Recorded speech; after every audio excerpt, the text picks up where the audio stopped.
Steve, we would be remiss if we didn't hit on the race relations issue and how it pertains to the Ohio State athletes before we let you go. Want to remind everyone that the other night on our Florida State show, if you go about 45 minutes in, we had a great discussion with a number of folks, but James Coleman in particular, black athlete at Florida State from 2002 to 2005 at fullback, about race relations. Then had another conversation yesterday. But Steve, as it pertains to the Buckeyes and what you've seen there.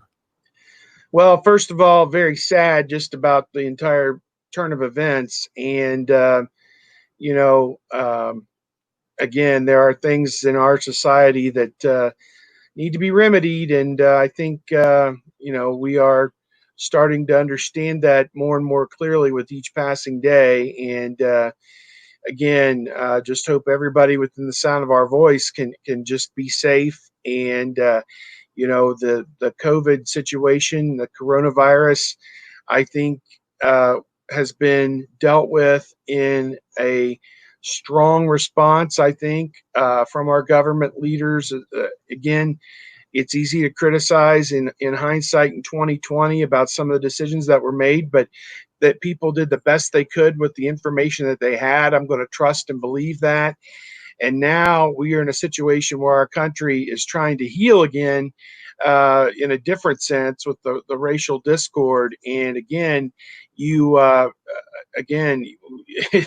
just a case where we need to love one another. And I think that's something that we just can't do enough of right now. Ohio State, their athletes, their players, they had their own support rally for Black Lives Matter.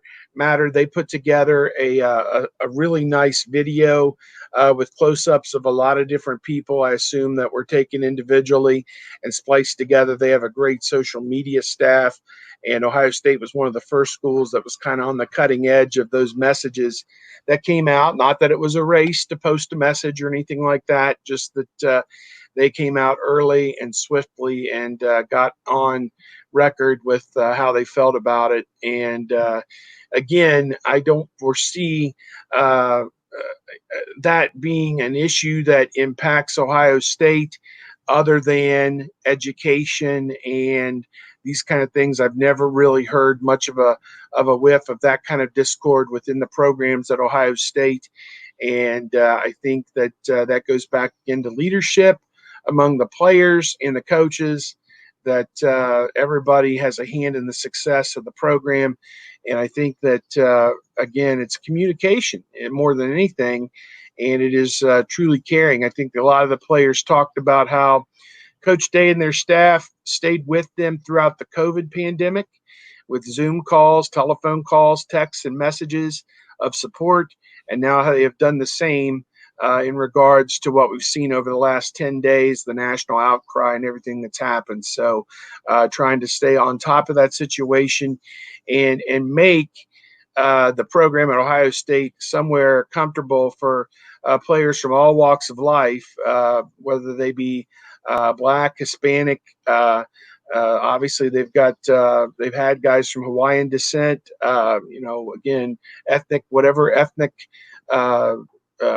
platform you come from, that it is a place, a melting pot, and that's been part of the success at Ohio State.